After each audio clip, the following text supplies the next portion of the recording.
It's time to talk NASCAR again as we preview the NASCAR Cup Series race at Darlington Raceway, the Goodyear 400, with Eric Smith of RaceReviewOnline.net.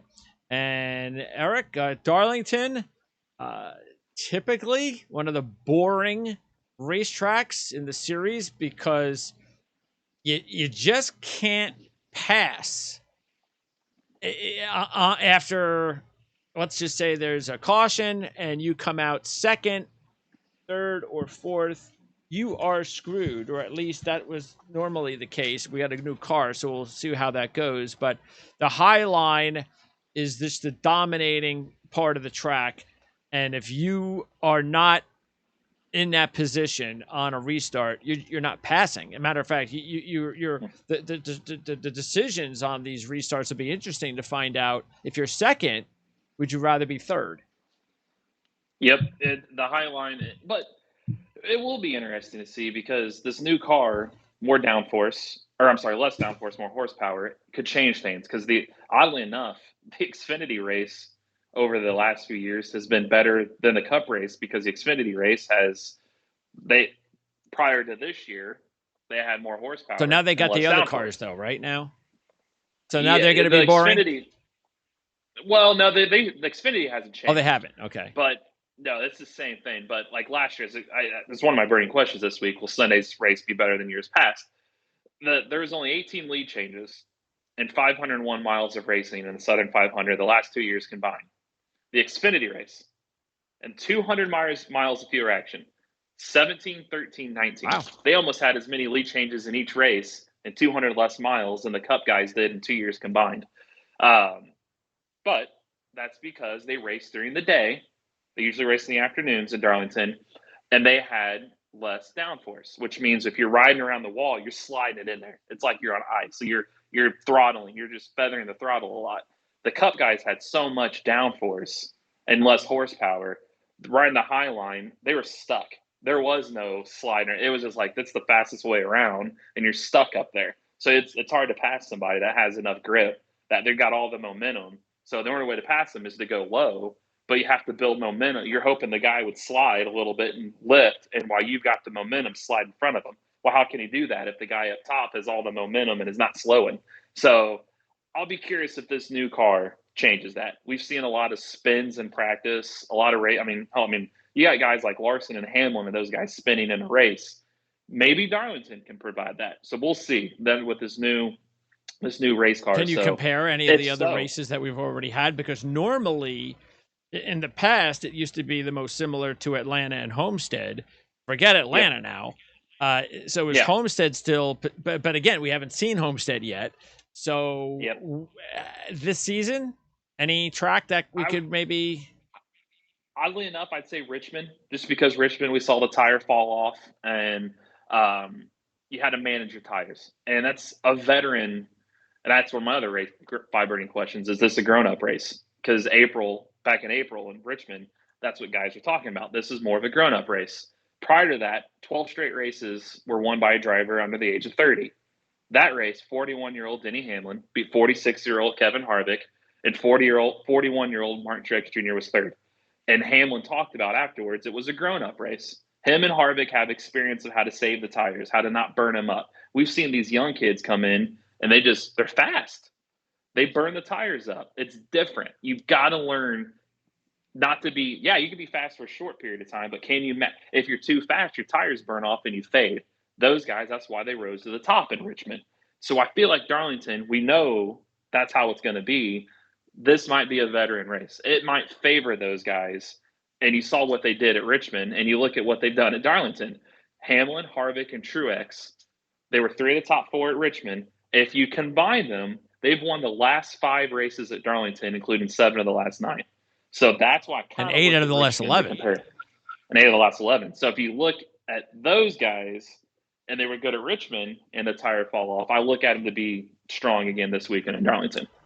Let's keep in mind, Chevy drivers have not won at Darlington since Kevin Harvick in 2014, who was also the last pole sitter to win at Darlington, as strange as that may seem. So what about that? as far as because Larson's the favorite, as well he should be, because when you take a look at Larson, even though he's never won here, he has 7 top 10s in 8 races, 5 of those top 5s. He's led an average of 82 laps per race. And he has 3 straight runner-ups with an average finish in 8 races of 5.5. At 5-1, we're getting better odds on Larson than we did last week. And I think this is just as impressive, if not more so. So we're definitely taking Larson. But again, he's driving a Chevy. That's the only thing I almost wonder, too, if the Toyotas have been down this year a little bit. And they've been strong at Darlington. Does that open that door? It better. Because Chevy's looked faster.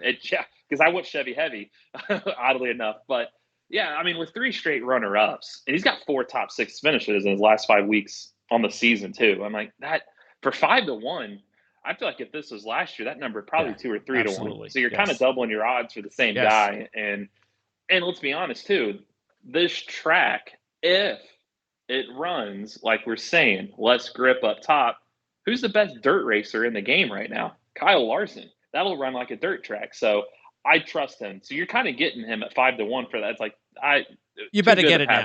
So. Better get it now, especially if he qualifies up front. That's the thing with qualifying. That I think it was Blaney.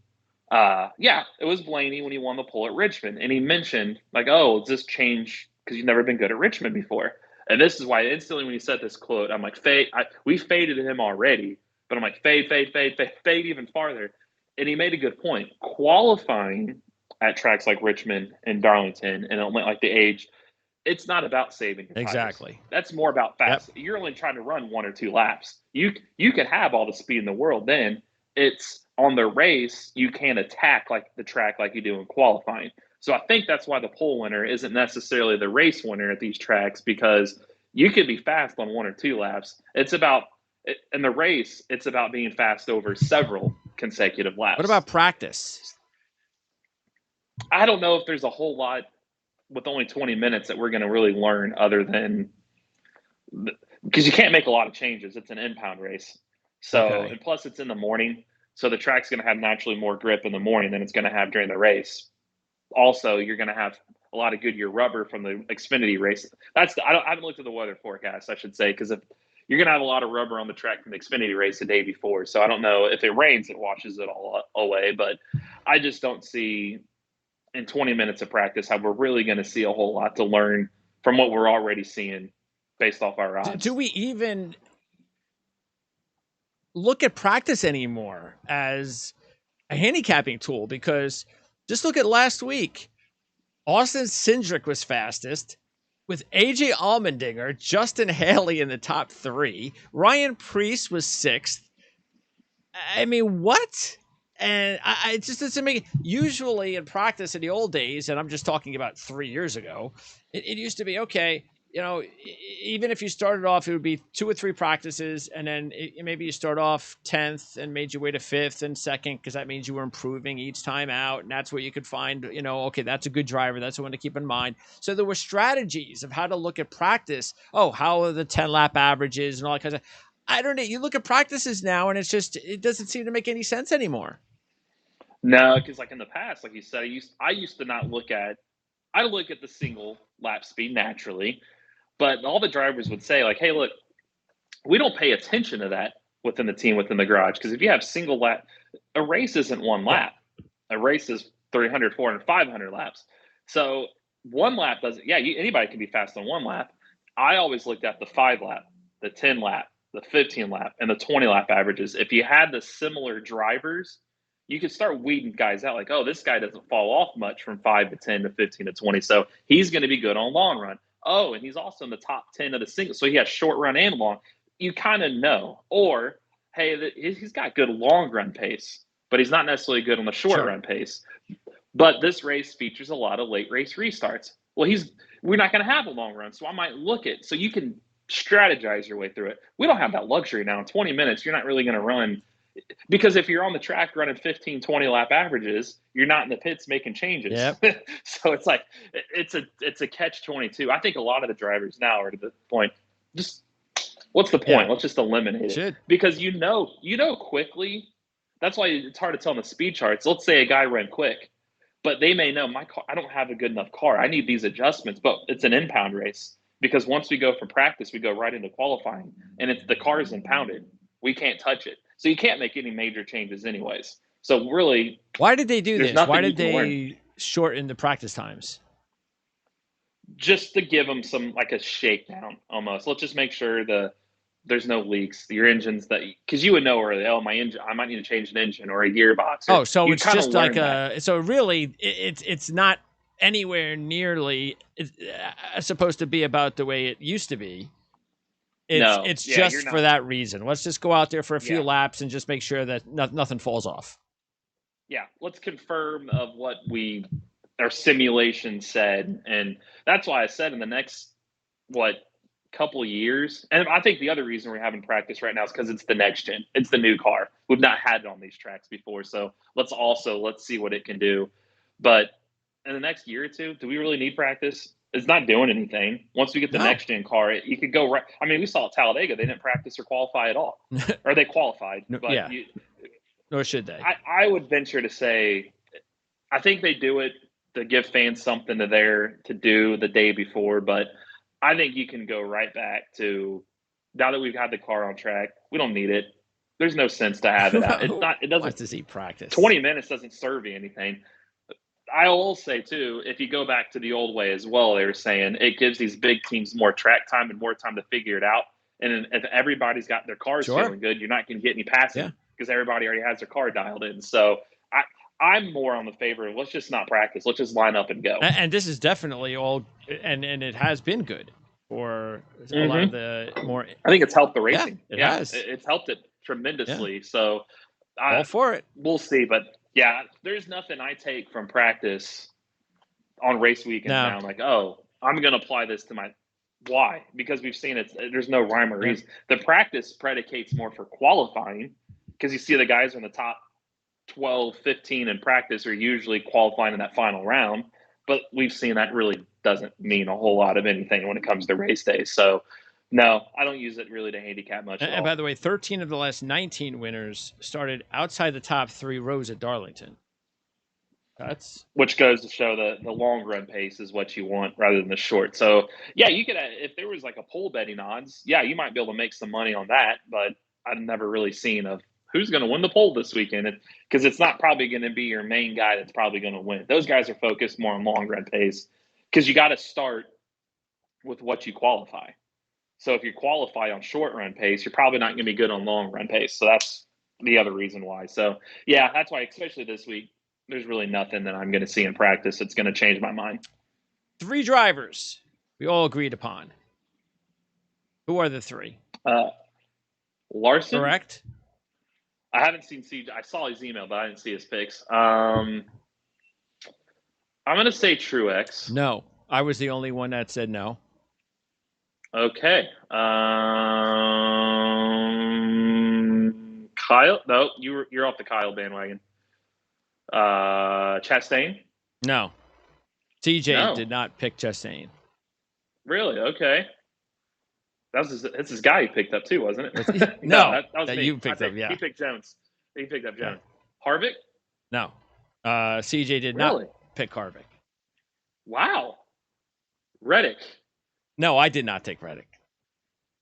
Wow, this is so. I guess is it a favorites line? Yeah, they're both top contenders. Okay, then Chase. No, nobody. Chase Elliott? Nobody took Elliott. You didn't even take him. Oh, that's right. I was looking at Chase's name, but I meant to say was I already scrolled past it. I meant to say Hamlin. No, you didn't even take Hamlin. No, I said. I'm running out of people. Yeah, you are. Up top. Bowman? Yes. I don't think I chose Bowman. Did I choose Bowman? Yes.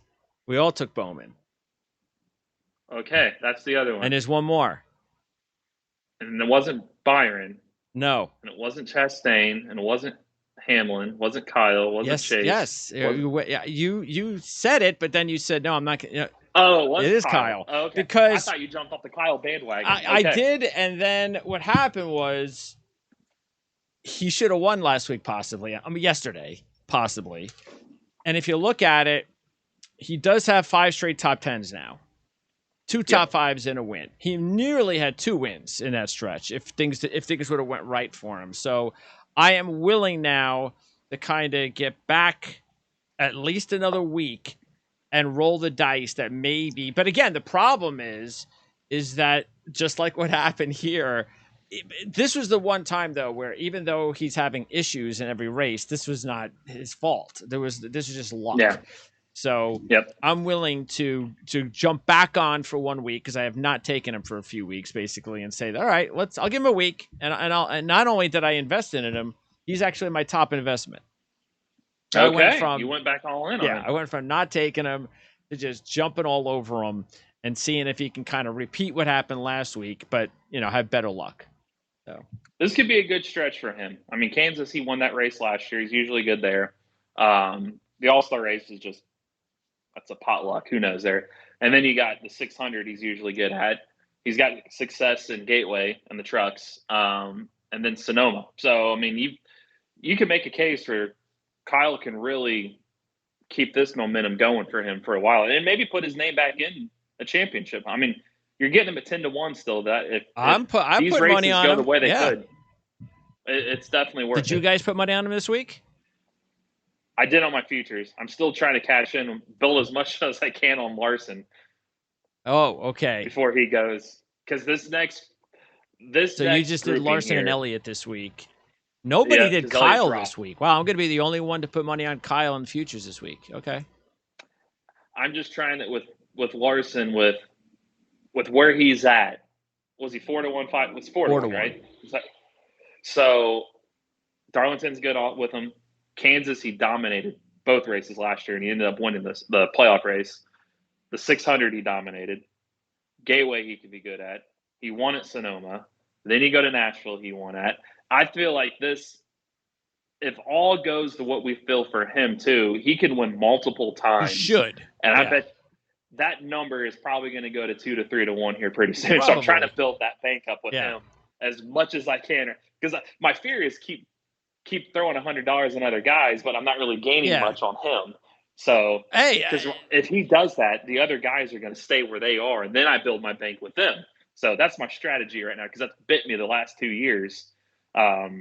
So I'm trying to just go all in on Larson right now before those odds drop again. I still believe though that I would say there's a better than 50% chance that this kind of parity is just going to continue most of the season, and that even if Larson does have a couple of wins during this stretch, I don't think that's going to mean that he's going to wind up winning 7 races or 8 races this year. I just don't think that's going to happen. I just think that if he wins 2 in the next 6-7 races, I think he'll maybe win another race, and that's it. I think, I just think it's too much parity this year with the new car, and I think it's going to stay that way. And they need those now that they got all 4 drivers in the playoffs. I feel like it's a big advantage to where they can all now start using these races as test sessions for the playoffs. Sure. Maybe you punt some. Hey, look, we know we can win here. Let's test this out. Let's maybe use 2 cars to do this and 2 cars to do that, and then we come back. We got data for. It's the first race of the playoffs. You've got that advantage now. Yeah, so you've got that factor in them that even if their stats maybe decline a little bit, you might start wondering, well, are they experimenting a little bit? Are they throwing finishes away for the playoffs? Because we've seen that happen a lot in years past. Guys might get a win early, and then they might go 5-6 weeks without a top 5. And all of a sudden the playoffs, it's like, well, where the hell did he come from? He hasn't been anything they were experimenting. And they're probably going to start gobbling up stage points as well. Why not? Hey, let's stay out and get a playoff point, and let's just start winning stages and punting away finishes. That could be the case, yeah. It doesn't matter for us anymore. So that's the luxury of having all 4 drivers win this early, is they can all 4, even if you go down 4 different paths. Because like we just talked about, practice is like 20 minutes long these days. Hey, let's just go down 4 different paths, because this track can correlate to this track in the playoffs. You run a setup, you run a setup, you run a setup, and you run a setup, and let's not worry about finishes. We've got 500 miles of data we can use, and with 4 different cars on 4 different setups with 4 different points of data, plug it all in the computer, and we know this is where we need to be when we come back, which is going to make him even more dangerous later. So I don't know why you wouldn't do that. No other team has that luxury right now. So that might open the game, as you said, door for more winners. Yeah. Well, let's hope so. By the way, speaking of Hendrick mostly for now. Elliott, as I mentioned, nobody took Elliott because he's got to win 2 races in a row. He just won his first. What was it? His first oval since 2020. So there you go. So 2 straight? I don't think so. And I looked, out of his 14 wins, he's only went back-to-back once. But that was the last 2 times he's won on oval. He went Martinsville, Phoenix. Granted, that was in the playoffs. We all know when you get to the round of 8, people get out of your way. So, plus 2 top 5s and 10 Darlington starts. That's why I faded him. And then Bowman and Byron. Now, they got better odds. See, Byron at 12-1 and Bowman at 14-1. Byron has 2 top 5s in his last 3, but he only has led 3 laps in 7 races so far.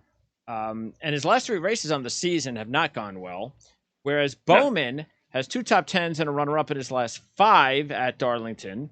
Last year wasn't very good, but Bowman, look, he's just still not getting the respect odds-wise, which is why I'm just going to take advantage of that. He has 7 top 10s already this year. He had 16 last year total. So he's ahead of the pace from last year. He's a much more bona fide championship contender than he was last year because he was only winning races last year. That's it. He wasn't contending like he is contending now. And at 14-1, I'm just going to keep taking Bowman every week until those odds come down. Yeah, and you got to look at, and that's why I took him. I forgot that's the reason. The reason why I almost didn't, because he got 17th and 26th last year out of him there. But new car, new package, 2 top 6s, and his 3 Darlington starts in 2020. He's really good on aged surfaces. If you look at, he won Chicagoland as his first one. He won at Fontana as his second one. He won at Dover last year. He won at Richmond last year. And he said he's got a top 10 in all but 1 race in the last 6 weeks. So for 14-1 odds for a track that's like that, and he finished second in the first race out of the pandemic here in 2020, 14-1 odds, you get that. I would side more towards him than Byron this week because, like you said, yes, he's got 2 top 5s his last 3 at Darlington, but his last 3 on the season, Byron is 18th, 15th, and 22nd. Yeah. Bowman's your play absolutely out of those guys. And if I could make a case other than he's better play than Larson only because he's 14-1 compared to 5-1 at Larson. Yeah. So he's my second play, by the way, of the week, money wise. So I'm just you want to give me 14-1 on Byron? And again, the only issue though, he is driving a Chevy. That's it in my mind. That's the only, and his finishes last year is the only thing where I hesitate, but. This year, there's been no rhyme or reason to anything. So even though Chevy's over for their last 10, I think this is the year that streak can end. It's a different car, it is, and they've got the and they're fast, okay, other Chevys definitely went back to Chastain, and you did as well. Yep. And I was trying to get more on Chastain. I put 12 on him. You put 10, but I just couldn't. I had other drivers because again, we just talked about how hot he is. So. And you mentioned he was 3rd last year, the last time he raced here, and he wasn't a very good driver last year. So and by the way, in 2 Xfinity Series races in 2020, he finished 2nd and 8th. So that's all good to me, and it makes sense that out of the Chevys, non-Hendrick drivers, he has to be in the mix. Reddick, you guys both put money on Reddick. I did not. Dillon.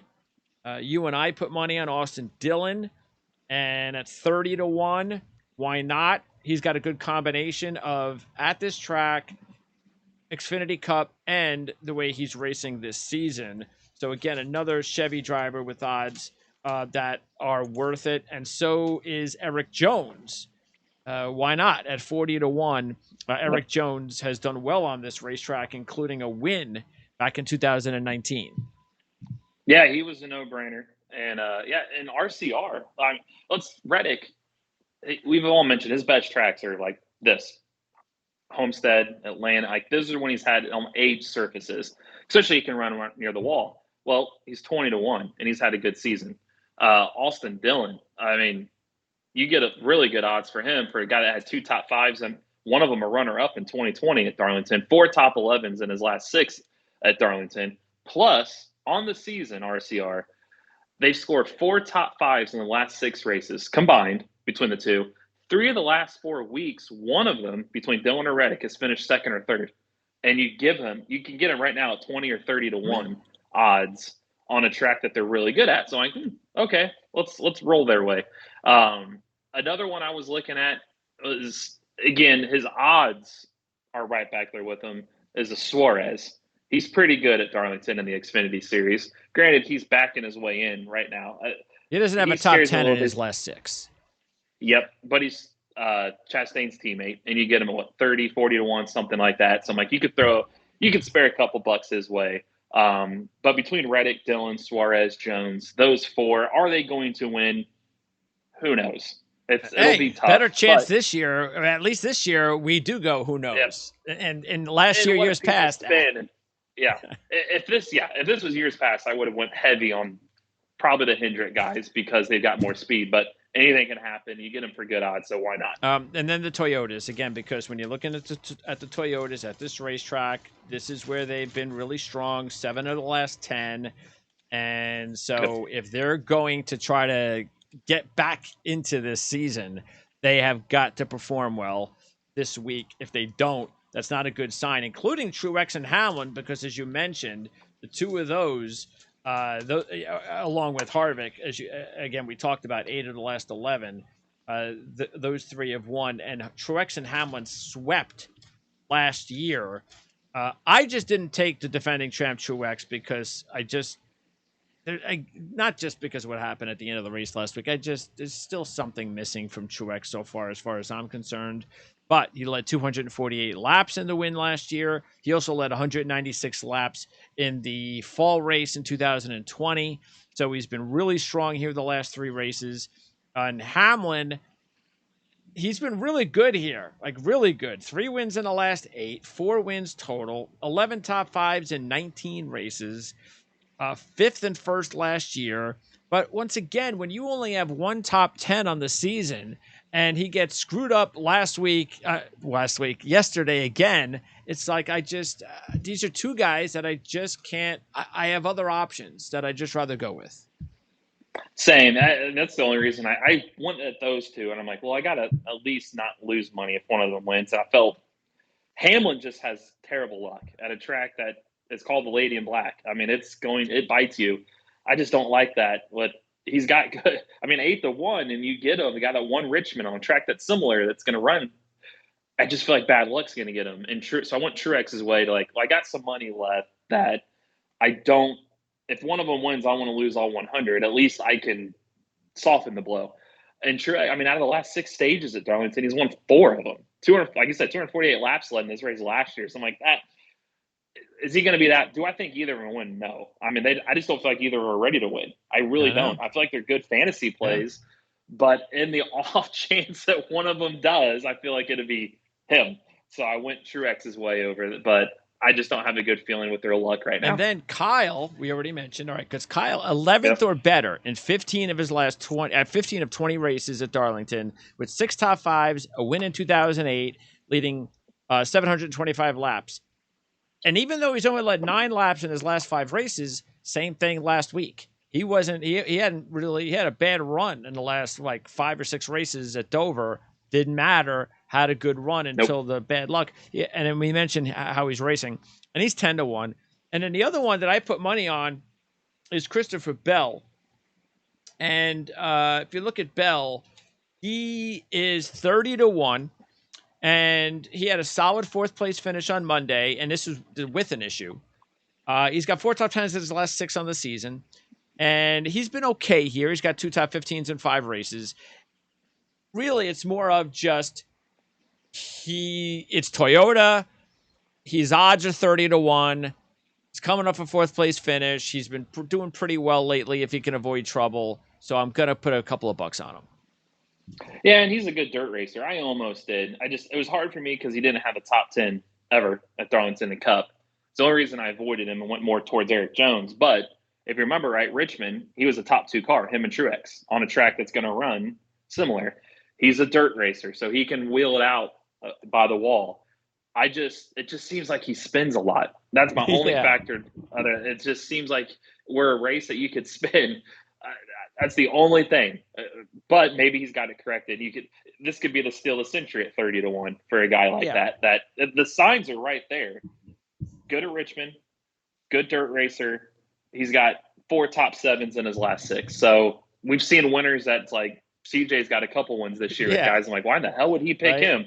This would be that guy for this week. I'm like, oh, it was right in front of our face. I mean, yeah, he's not been good there in the past, but the signs are there. He could be good. Could be, so, yes. yeah, 30-1 was solid. And all right, and then taking a look at the rest of the field, you look at the Penske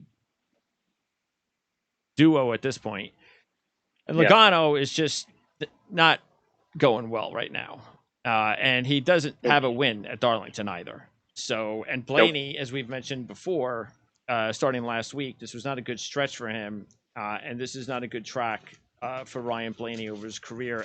Matter of fact, last year was his best finish when he finished 8th.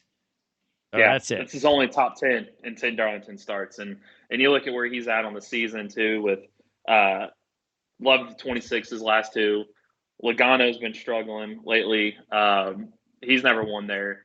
They're 12 and 14-1. It's just like there's no way. He's got 2 top 5s his last 8 at Darlington. So this is the stretch, like I said last week. I said for Dover and Darlington, Kansas, Charlotte, avoid the Penske guys and start. I mean, you look at their finishes the last couple of weeks. There's a reason why. Am I panicking on them? No, these just aren't good tracks for him. So can't take him every week. 12 and 14-1. No, their odds. If they were like 20 and 25-1, you might consider it just because you might still win a back end cover. But no, not 12 and 14-1. Those guys are not worth it. TJ put more money on Blaney this week.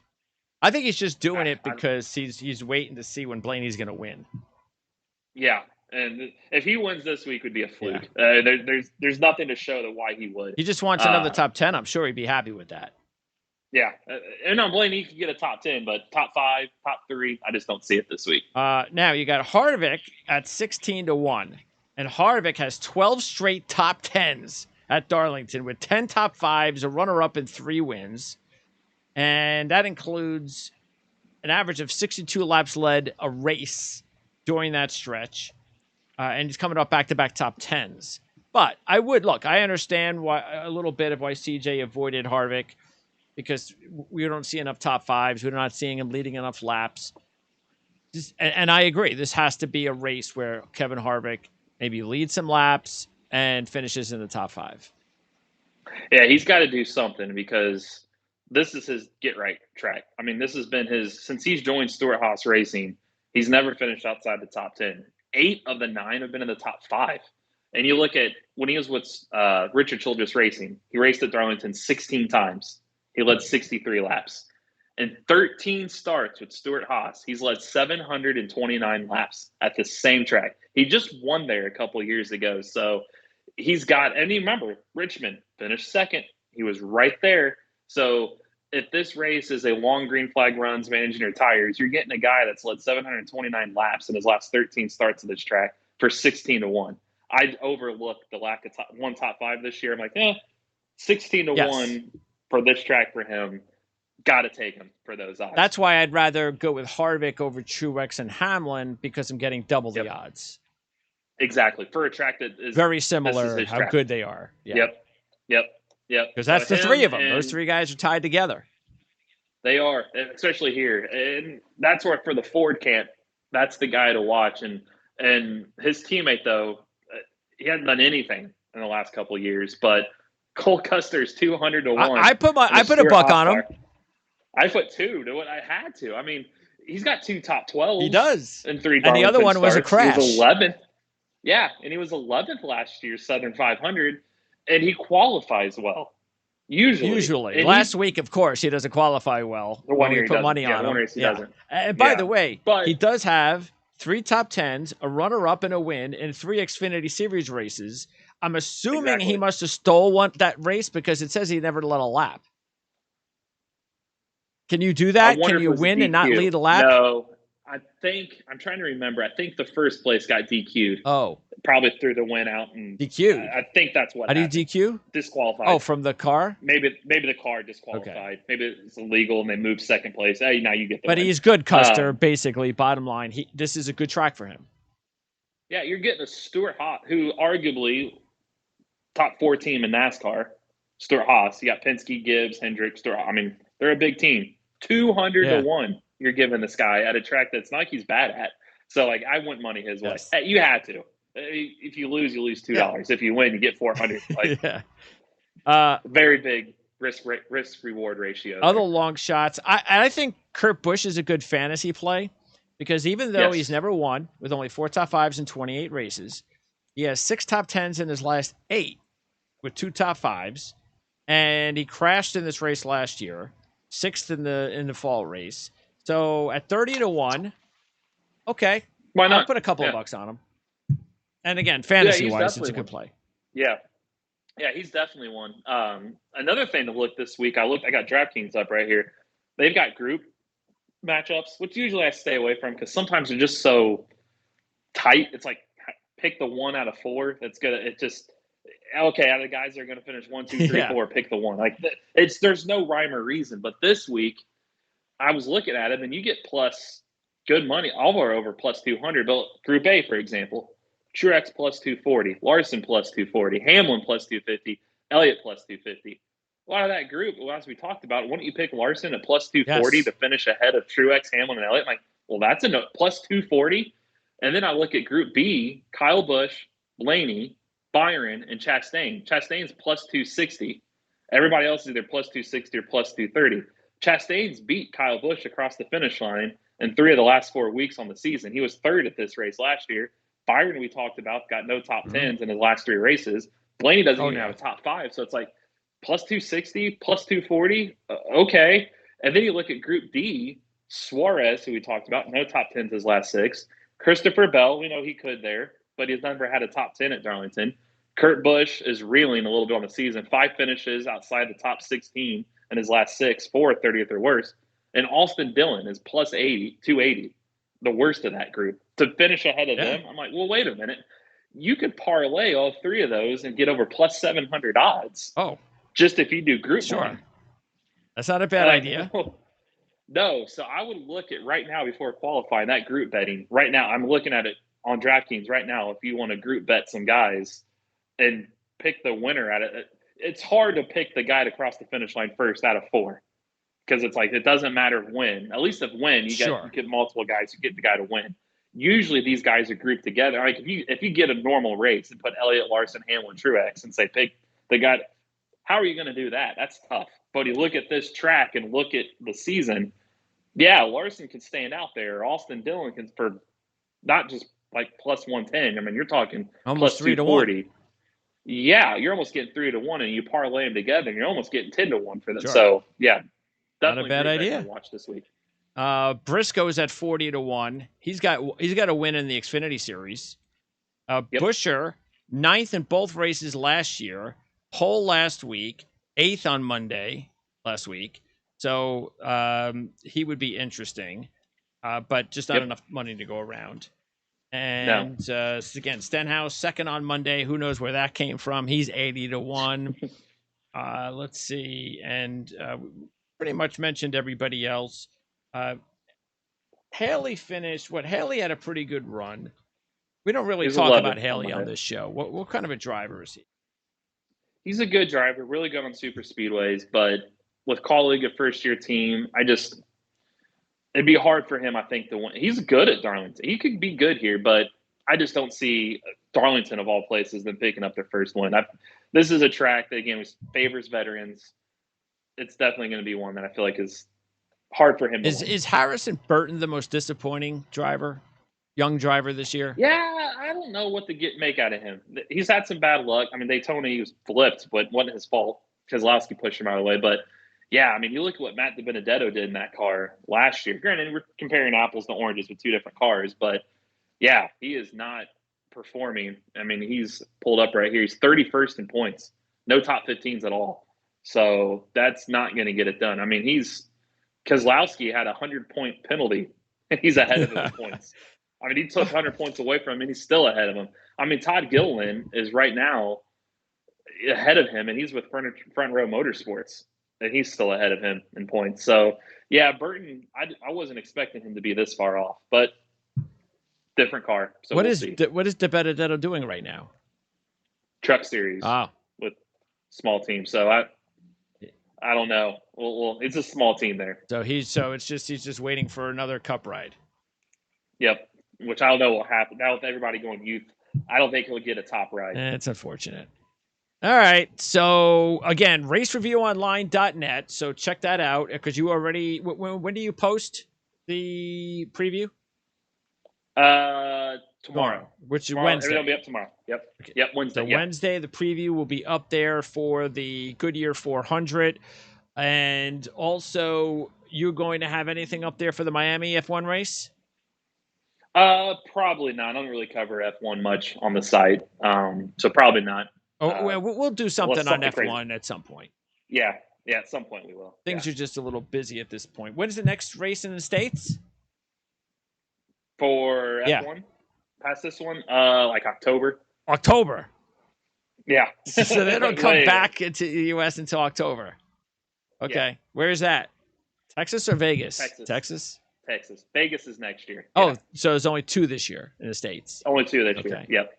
So Texas in October. All right. And so far, has it been any more evenly divided? Or is it still kind of... Yeah, it's more Ferrari and Red Bull instead of Mercedes and Red Bull. Ferrari's kind of picked up where Mercedes left off. But, it's 2 teams. That's too bad. Well, that's why IndyCar and NASCAR are the main sports, motorsports in the country. Yep. And NASCAR, again, with the new car, this is the best thing that could have happened to them so far. This is just really... It's because we haven't had time to kind of take a breath with the racing every week and all that kind of stuff. And this is just the way it goes in the sport. But it's been fantastic, really, when you think about it. The Parity is just usually get it amazing. It is. Usually we get a reset by this point, but we've been racing every week since Daytona. So it's just boom, boom, boom, boom. Then you throw an F1, then you throw IndyCar is going to start heating up. This is the time of year where everything's going at the same time. Next week is IndyCar live on location, finally. Oh, so you're going to be okay. So you are going to be. You're going to start your 3-week. Yeah, my run. I turn in my house key and garage door to my wife and pick it up at the speedway. So that's next week. Starting when? Yep, Friday. Oh, so a week from Friday. Week from Friday, you're going to start tons of live on-site coverage of both races, starting with the race that was the day after, or was that a Sunday? Road course race. Road course race is a Saturday. So you'll be there Sunday, the day before the road course race. Yep, Friday, Saturday. Obviously not Sunday, Monday because there's nothing on track then. And then the oval stuff starts Tuesday. So Tuesday, then they go to start practicing again for the 500. Yep. Okay. Yep. And then every day. Can't wait. Yep. And NASCAR, what are we doing next week? Kansas. Kansas. Is that a good thing? Probably not, right? No, just Kansas. Another one of those. We need to go there twice. You're saying that sarcastically? No, I really mean, do we really need to go there twice? I don't think we need to go to Kansas twice. You go Kansas, All-Star Race, 600. So NASCAR kind of is going to start, I would say, taking the back burner these next, because Kansas is, you're not going to go against, you got F1 at the same exact time as Darlington this week. Kansas is Kansas. And you got the IndyCar at Indianapolis Motor Speedway gets a lot of attention, even in the road course. The week after that's the All-Star Race for Cup, but that's IndyCar qualifying for the 500. And then you get the 600, 500 double Memorial Day weekend after But that. you do like Kansas better than Texas. I look at them as similar. Okay. Maybe you get them back to back right now. Oh, terrific! You get Kansas, and then you get the All-Star Race at Texas right after. That's why I said, and then you get Charlotte. That's going to look like Texas. Not a good stretch. We don't like. We'll see what the next. Yeah, we don't like the cookie cutter tracks. So, have we had one yet this year with the new car? Vegas. Yeah, how did that go? That was okay. That was good. It was. Yeah. It was. So maybe Kansas will provide it. But again, do we really need to go to Kansas twice? No, we don't. Especially in the playoffs. Yeah. If you have the playoff race, then eliminate the spring race. Or if you want to keep the spring race, eliminate the playoff race from there. But yeah. Darlington, Kansas, Texas, 3 of the first 4 playoff races. Yep.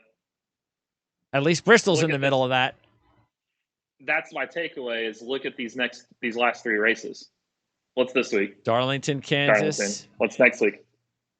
And then what's the All-Star race? And then that's at Texas after the Charlotte race. Yep. So your first round is basically right now, which is why, if you got to ask, if you're Hendrick, would you punt these next 3 weeks away? It makes sense. What's Worldwide Technology Raceway? That's the new racetrack? That's Gateway. That's Gateway. The new that's the road course. Yep. So then it's back-to-back road courses. No, it's an oval. Oh, that's an oval. Yep. Oh, okay. So we've never been at that racetrack before. The Cup hasn't. The Cup hasn't, and yeah. Trucks used to. So yeah. that's first Cup race. That'll be interesting. It'll be a lot of attention. Yeah, they do a good job out there. Okay. They do great with IndyCar. That'll be a sold-out race if it's not already. That'll be cool. That's where the attention. I think that will be the attention back on NASCAR. I feel like this month will be F1 and IndyCar dominated because these are their big. Sure. I mean, F1 in Miami, you're going to get a lot of attention. Indy 500 always gets a lot of attention. NASCAR in June is going to. That race will. Well, as soon as the Indy 500 ends, then it gets interesting with the Coke 600, and then we get Gateway, and then we get the road courses. So Atlanta's back, so we like Atlanta now again. So that's good. We do. So this could be an interesting month, June and July for NASCAR. All right, Eric. Awesome job as always. We will talk to you again next week when we recap Darlington and preview Kansas. Don't forget to check out racereviewonline.net. We provide the links, by the way. And if you don't see them immediately up on the site, all you have to do is press the show more drop down, and we have all the links there for Eric's preview, the race, and all sorts of other stuff. So that's cool. Check out, as you can see up there, patreon.com/PrimeSN. If you'd like to support the show, the more you support the show, the easier it is for us to provide the type of action that you're going to see from Eric in 3 weeks in Indianapolis. So just imagine the more you support us, the more cool stuff like that we can do. So correct. We will talk to you again. By the way, CJ, who has not been on this show and will not be on this show again until we preview the playoffs, is leading the fantasy standings once again, and the weekly picks. Yeah. So he got the win, and he only had two. Our guys combined to take the other top 10 spots, but. Or top 5. You had, 2 in the top 5, 3 in the top 5? He won, but he got the win, which got more points for him. But I think he only had 3 in the top 10. Yeah. You had 2 in the top 5, but he already had the lead. Yeah. So that's okay. Elliott won. We made money off Elliott. It did. We just did the 600. We need to close that gap. That's right. The 600. We get the bonus points. That's right. The bonus points will close the back up. Unless he wins, and then we're still back. Which again, I think, he's got Byron and Elliott, so he's got 2 of the Hendrick cars. We split one. Yeah. So that's he's going to definitely be favored in that one. Oh, and we should congratulate CJ. We forgot to talk about him winning the contest. So how much did he win? 10,000? I think it was 25,000. 25,000. I think he won. Yeah, he could go sponsor a team right now, just personally. That's awesome. If he wanted to. Yeah. I saw that last week. I'm like, is that Charles Radune? Charles Radune. Is that relation, right? Is that his son? CJ. That's why I tried to think, is it his dad, a grandpa, an uncle? And then I realized CJ. C is probably I bet that's CJ. Yeah. And then I clicked the video. I'm like, that is CJ. So, yeah, good for him. Awesome. So, can't wait to razz him, even though it'll be a couple of months before he's on the show again. But we'll remember. We'll have it all prepared for him. And maybe that'll get CJ going again in the IndyCar series. So maybe he'll join us in month of May show. Maybe we'll have to ask. That's right, Indy 500, absolutely. Yep. All right, Eric. Yep. Enjoy the race on Sunday, and can't wait to talk to you when you're at Indianapolis in the next couple of weeks. Probably, instead of this photo, it'd be a perfect. Actually, that's better. Yeah, I prefer we'll that. Some scenery. Yes, exactly. Me too. Thanks, Eric. Thank you.